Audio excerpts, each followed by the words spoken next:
And we are back. So this is the CAASP Greatest Hits Volume 2. So today we're going to look at some of these sections where they ask you to write. They ask you to write a little more extensively, a little more than just using race to answer a question. Now, the first type of tricky question you're going to run into here is these creative writing ones. So check it out. Up top, they're always going to give you directions. They're always going to give you instructions. But the question, what we're really here for, is always at the bottom. So keep that in mind. Always read the bottom. They want us to write 2 to 3 paragraphs that would add dialogue to the part where Patrick and the other students shared a favorite memory. So what they want you to do is they want you to create that missing part of the story in the middle, and it's got to make sense with the top and bottom. So what I would recommend, first and foremost, is you're going to want to read the first everything that came before it just to get a sense of what's going on, what the characters are like, to just kind of get a feel for it pretty much. What is this main character like? What's going on in his or her life? And just kind of go from there. Now, once you read that first part, you're going to want to read what came after just a little bit. Maybe here, maybe up to the next sentence. So I'm going to go ahead and highlight it just so you know how your story should end. So if we were to read this paragraph, we would find out that the school library is going to get taken down because it's going to become the new band hall, and all the incoming freshmen are not going to know what it's like to be in the school. So these guys are feeling nostalgic. Patrick, Kenny, and John are going to share memories that occurred on campus. So it makes you think like they're going to be sad, which they are, but by the time they're done talking, they have to feel uplifted. So they kind of like let it out, and it makes them feel better. So anytime they make you want to fill in the blank this way, where they basically ask you to write the story, don't fall into the rut they expect you to fall into, which is trying to write the next Harry Potter, the next Twilight, or the next whatever. Just use your own life to create this story. Write about your memories from high school or middle school, and then just switch the names. So talk about something that happened to you and say it happened to Patrick, right? Talk about something that happened to your friend and say it happened to Kenny. And then bring up something that happened to your other friend or someone you don't like and make that be John. Because we all hate John, right? No, we don't. And notice how they say 2 to 3 paragraphs. That's 1 paragraph per person because you don't want to write 2 paragraphs. If they say 2 to 3, you go with 3. That's a trap. Don't fall for it. So yeah, use your own life to create the story. Just switch the names out. That's what the pros do, actually. I had a professor that used to write, and that was one of his biggest things. He said most of his short stories were things that happened in his life. So do it. Just use your own life. Don't fret over it. They're not gonna care if you wrote the best story ever, and if you do write the best story ever, they're probably gonna steal it. So don't do it. All right, we're on to the next one. Let's go with number 2. Write an introduction to the narrative section that introduces the narrator and establishes the tone. All right, I'm just gonna give it to you point blank. For these, if it's not an essay, if it's an actual narrative or a fictional piece, you're going to have to read the whole thing. But as you're reading, you're going to be highlighting the main points. What is the story about? What is this person like? So as I'm reading, I'm highlighting. That way I don't have to reread again the whole thing, just the main points. So introduces the narrator and establishes tone. They want you to introduce a character. Use the concept of steal. Check out what they say. Check out what they think. Check out how they affect others. Check out their actions. Check out the way they look.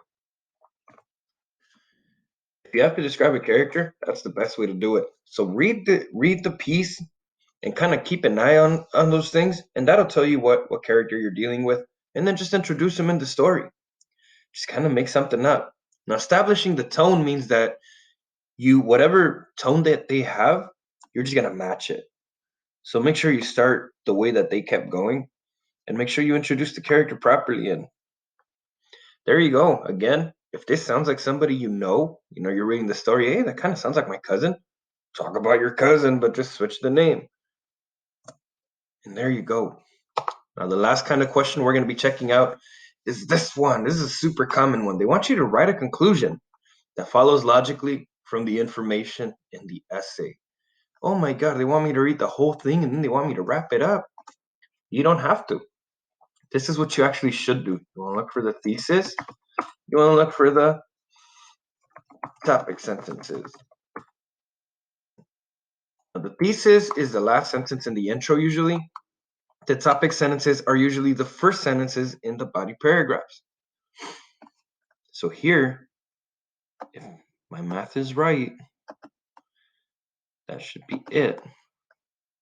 Relatively few people actually understand and are concerned about the damaging toll to coral reefs and their potential loss. All right, cool. Coral reefs have many functions that make them essential to the well-being. That is not a topic sentence, but this one is. So if they ever give you like a sentence that doesn't sound like a topic sentence, read the next one and that'll probably be it, right? Coral reefs provide a home for everyone. So I have a feeling that they're just going to keep doing that. And yes, my topic sentence is actually this one. So the topic sentence is the one that tells you what the paragraph is about. In our essays, we use these sentences to let the reader know this is what you're getting into before you read the whole thing. If you're interested, keep reading and I'll give you evidence and explain it. Well, that's what they're doing here too. But what they're doing here to trip you up is they are adding hooks to their topic sentences. They're trying to be funny, witty, edgy, whatever. And they're basically adding these fluff sentences that don't have any real meaning. Anyway, so our thesis. Few people actually understand and are concerned about the damaging toll to coral reefs.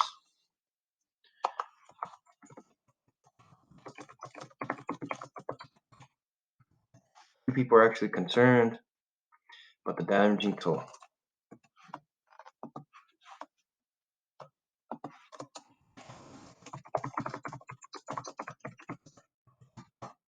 And then we have all these things, right? The coral reefs, what do the coral reefs do? The coral reefs provide a wide variety for species. They filter water. Coral reefs provide food. They clean water. They filter the water. And they bring in revenue because natural beauty and attractiveness helps promote local tourism. You can use this information to write a killer conclusion. If we take into consideration, and you can totally copy my formula if you want, the fact that coral reefs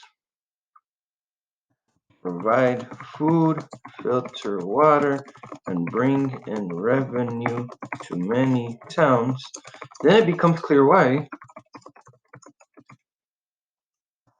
people should actually be concerned about the damaging toll to them. So once you restate your thesis, because that's the first step to a conclusion, you restate your thesis. You say your thesis in a different way. And then from here on out, all you want to do is, I hate using this word, but you just kind of want to rant. You just kind of want to tell them what you think. Give them something to think about. Give them a life lesson, pretty much.